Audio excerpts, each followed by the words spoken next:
Et si je vous disais que vous n'avez pas besoin de centaines d'hectares pour devenir un agriculteur prospère? Imaginez pouvoir générer un salaire complet, voire bien plus, sur un minuscule lopin de terre, grand comme un simple jardin de banlieue. C'est exactement ce que nous allons voir aujourd'hui. Nous allons décrypter ensemble le système incroyable des revenus infinis sur seulement un quart d'acre. Je vous promets que d'ici la fin de cette vidéo, votre vision de l'agriculture et de l'indépendance financière sera totalement bouleversée. La vérité, c'est que la taille de votre terrain n'a absolument rien à voir avec la taille de vos bénéfices. En fait, c'est souvent l'inverse. C'est un concept qui dérange beaucoup l'industrie agricole classique. D'ailleurs, pensez-vous qu'il faille absolument posséder un immense tracteur pour nourrir une communauté et gagner sa vie? Dites-moi ce que vous en pensez dans les commentaires dès maintenant, car ce que je vais vous révéler risque de vous surprendre. Pour bien comprendre cette révolution silencieuse, il faut remonter un peu le temps. Depuis le milieu du XXe siècle, le message dominant a toujours été de s'agrandir ou de disparaître. L'agriculture moderne s'est tournée vers des monocultures gigantesques, des machines lourdes et des produits chimiques, poussant les petits paysans à la faillite. Mais en parallèle, un mouvement rebelle a commencé à prendre forme, inspiré par les maraîchers parisiens du XIXe siècle. Ces anciens jardiniers cultivaient des parcelles minuscules aux portes de Paris et réussissaient à produire des légumes toute l'année, même en hiver, grâce à des techniques d'optimisation incroyables. Aujourd'hui, des pionniers modernes ont repris ces méthodes anciennes, les ont couplées avec les sciences écologiques actuelles et ont créé un modèle économique redoutablement efficace. Ce n'est pas de la magie, c'est de la biologie et une gestion millimétrée. C'est ce qu'on appelle l'agriculture bio-intensive sur petite surface. Commençons par démystifier la taille de ce fameux terrain. Un quart d'acre, cela représente environ 1000 mètres carrés. C'est à peu près la taille de 2 terrains de basket ou d'un grand jardin résidentiel. Le mythe tenace voudrait qu'une surface aussi petite serve tout au plus à faire pousser quelques tomates pour le dimanche. Mais la réalité de ce système est tout autre. L'erreur fondamentale est de penser l'espace en 2 dimensions, comme le font les tracteurs. Ici, nous cultivons en 3 dimensions et de manière ultra dense. Par exemple, au lieu de laisser 1 mètre d'espace vide entre 2 rangées de carottes pour laisser passer les roues d'une machine, le micro-maraîcher plante ses légumes à quelques centimètres seulement les uns des autres. Le feuillage des plantes grandit et crée rapidement un parasol naturel qui bloque la lumière du soleil, empêchant ainsi les mauvaises herbes de pousser et retenant l'humidité du sol. C'est un gain de place phénoménal et un gain de temps énorme, car vous n'avez presque plus besoin de désherber. Sur un seul mètre carré, vous pouvez produire 3 à 4 fois plus de nourriture qu'une ferme conventionnelle, tout en utilisant beaucoup moins d'eau. C'est la densité intelligente au service de la rentabilité maximale. Mais que cultiver exactement pour obtenir ces fameux revenus infinis? C'est là que le choix des cultures entre en jeu. Vous ne pouvez pas espérer devenir riche en cultivant des pommes de terre ou des oignons jaunes sur 1000 mètres carrés, car ces produits prennent beaucoup de place, mettent des mois à pousser et se vendent pour quelques centimes le kilo au supermarché. Le secret réside dans les cultures à haute valeur ajoutée et à cycle court.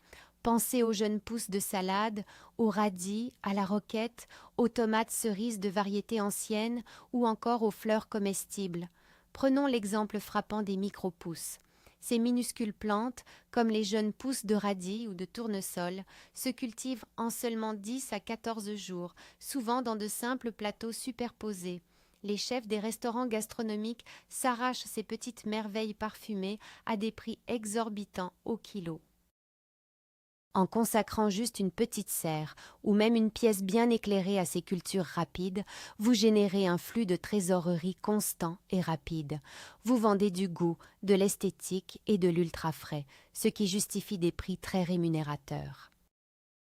La véritable magie du système, celle qui donne l'illusion de revenus infinis, c'est la rotation continue et rapide de vos planches de culture. Dans l'agriculture classique, on plante au printemps et on récolte à la fin de l'été, laissant le sol vide une grande partie de l'année. Le micro-maraîcher, lui, ne laisse jamais un seul mètre carré de terre inoccupé. Dès qu'un légume est récolté, un autre est planté dans l'heure qui suit. C'est ce qu'on appelle les successions de cultures. Imaginons une planche de culture classique au mois de mars. Vous commencez par y planter des épinards de printemps qui poussent vite. Fin avril, vous les récoltez pour les vendre. Le jour même, vous ajoutez un peu de compost et vous repiquez des jeunes plants de courgettes. Ces courgettes produiront tout l'été. Dès qu'elles s'épuisent en septembre, vous nettoyez la planche et vous semez immédiatement des radis d'hiver ou de la mâche qui résisteront au froid. Ainsi, une seule et même parcelle de terre de quelques mètres carrés va générer 3, voire 4 récoltes différentes sur une seule année. C'est cette exploitation temporelle de l'espace qui démultiplie le chiffre d'affaires potentiel de votre lopin de terre. Toutefois, pour soutenir un tel rythme de production intensive, il y a un élément non négociable, la santé absolue du sol. C'est le moteur caché de cette machine à revenus. Le grand mythe de l'agriculture moderne est qu'il faut labourer la terre, la retourner profondément pour qu'elle soit fertile. C'est en fait une erreur dramatique. Le labour détruit les réseaux microscopiques de champignons et tue les vers de terre qui sont vos véritables ouvriers agricoles. Le système du quart d'acre repose entièrement sur le non-labour et l'ajout massif de matière organique en surface. L'illustration parfaite de cette méthode est la technique de la lasagne ou du paillage profond. Au lieu de creuser, vous étalez d'épaisses couches de compost de haute qualité directement sur le sol, année après année. Les vers de terre vont remonter à la surface, se nourrir de ce compost et digérer la matière pour l'incorporer en profondeur, créant une terre meuble, noire et extraordinairement riche. C'est une biologie florissante qui va nourrir vos plantes de manière naturelle, les rendant incroyablement résistantes aux maladies et aux parasites, et vous évitant ainsi d'acheter des engrais chimiques hors de prix. Parlons maintenant de l'aspect commercial, car produire beaucoup ne sert à rien si vous ne savez pas le vendre correctement. Le système des revenus infinis exige de contourner totalement les intermédiaires. Oubliez les grossistes ou les supermarchés qui vont prendre la majorité de vos bénéfices et vous imposer des prix dérisoires. Le modèle économique ici est la vente directe aux consommateurs. Vous construisez une relation de confiance avec votre communauté locale. Un exemple redoutable d'efficacité est le système des paniers hebdomadaires prépayés. Imaginez que 40 familles de votre quartier vous paient en avance, au début de la saison, pour recevoir une caisse de légumes frais chaque semaine. Cet argent récolté d'un coup vous permet d'acheter vos graines et votre matériel sans jamais avoir besoin d'emprunter à la banque. Le samedi matin, vous pouvez aussi installer un petit stand sur le marché du village. Vos légumes, récoltés la veille ou le matin même, sont vibrants de couleur et de fraîcheur. Les clients goûtent la différence immédiatement et sont prêts à payer le prix juste pour une qualité qu'ils ne trouvent nulle part ailleurs. Vous capturez 100% de la valeur de votre travail. Ce qui rend cette méthode si rentable, ce ne sont pas seulement les revenus élevés, c'est surtout l'absence quasi totale de dépenses lourdes. Le piège classique de l'installation agricole, c'est l'endettement massif. Acheter un tracteur neuf, une moissonneuse, des hangars géants, cela coûte souvent des centaines de milliers d'euros. Le paysan passe alors sa vie à travailler pour rembourser la banque. Sur un quart d'acre, vous n'avez besoin d'aucun moteur lourd. Tout le travail se fait à échelle humaine, avec des outils manuels intelligents et ergonomiques. L'exemple le plus emblématique est l'utilisation de la grelinette, cet outil formidable à 2 manches qui permet d'aérer la terre sans la retourner ni se briser le dos. Vos autres investissements se résument à un bon semoir manuel de précision, des râteaux adaptés à la largeur de vos planches, des brouettes et un système d'irrigation goutte à goutte très économe en eau. Pour moins de 5 000 € de matériel, vous pouvez équiper entièrement votre ferme et être opérationnel. L'absence de dette signifie que dès vos premières ventes, vous commencez à faire du véritable bénéfice. C'est une liberté financière incroyable.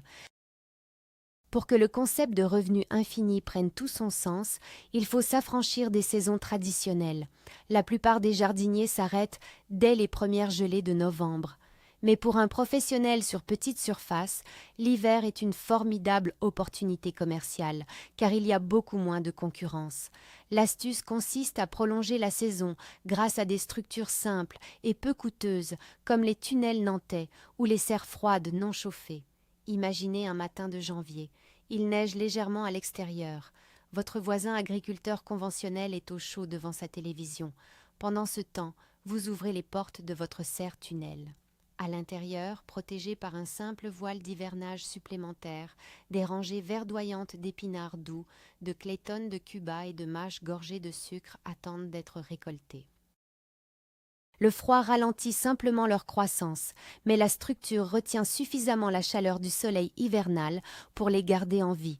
Vous pouvez ainsi vendre de la verdure fraîche et croquante en plein cœur de l'hiver, à des clients ravis, en pratiquant des prix forts, à une période où les légumes frais locaux sont introuvables. Il est cependant crucial d'aborder la réalité de ce style de vie. Vendre du rêve est facile, mais la méthode du quart d'acre n'est pas une recette magique pour devenir millionnaire en sirotant des cocktails dans un hamac. C'est un métier exigeant, physique, qui demande une organisation militaire et une grande discipline. Vous êtes à la fois le directeur, l'ouvrier, le comptable et le responsable marketing de votre entreprise. Mais la beauté de la chose réside dans la qualité de vie qu'elle offre. Pensez à une journée type d'été. Vous vous levez avec le soleil, dans le silence, en écoutant les oiseaux. Vous travaillez intensément le matin pendant qu'il fait frais. Vous sentez l'odeur de la terre humide. Vous voyez vos plantes réagir à vos soins. En milieu de journée, vous faites une pause. Vous êtes chez vous, sans patron sur le dos ni bouchon sur la route. Vous avez créé un écosystème florissant de vos propres mains. Cette connexion profonde avec la nature, associée à la sécurité de générer ses propres revenus de manière éthique, offre une satisfaction psychologique qu'aucun emploi de bureau ne pourra jamais égaler. C'est la redéfinition même de la richesse. Voilà le véritable retournement de situation de cette histoire. Le système des revenus infinis sur un quart d'acre ne produit pas seulement de l'argent, il produit de la santé, il régénère la biodiversité et il crée du lien social dans nos communautés. C'est un pied de nez monumental à ceux qui croient qu'il faut détruire la nature à grande échelle pour pouvoir s'en nourrir. Nous avons vu que grâce à la culture bio-intensive, à la succession rapide des plantations, au respect absolu du sol vivant et à la vente directe intelligente, il est tout à fait possible de bâtir une entreprise florissante sur un espace minuscule et sans s'endetter pour la vie. C'est une porte ouverte vers une réelle indépendance, à portée de main, ou plutôt à portée de pelle. Merci infiniment d'avoir suivi cette vidéo jusqu'au bout. J'espère qu'elle vous a inspiré à voir le potentiel caché de chaque petit mètre carré de terre. Si vous avez appris quelque chose aujourd'hui, n'oubliez pas de vous abonner à la chaîne, de mettre un énorme pouce bleu pour soutenir notre contenu et bien sûr de partager cette vidéo autour de vous. Et maintenant, c'est à vous de jouer. Répondez à cette question dans les commentaires. Si l'on vous donnait un quart d'acre de terre fertile demain matin, quelle est la toute première chose que vous y planteriez ?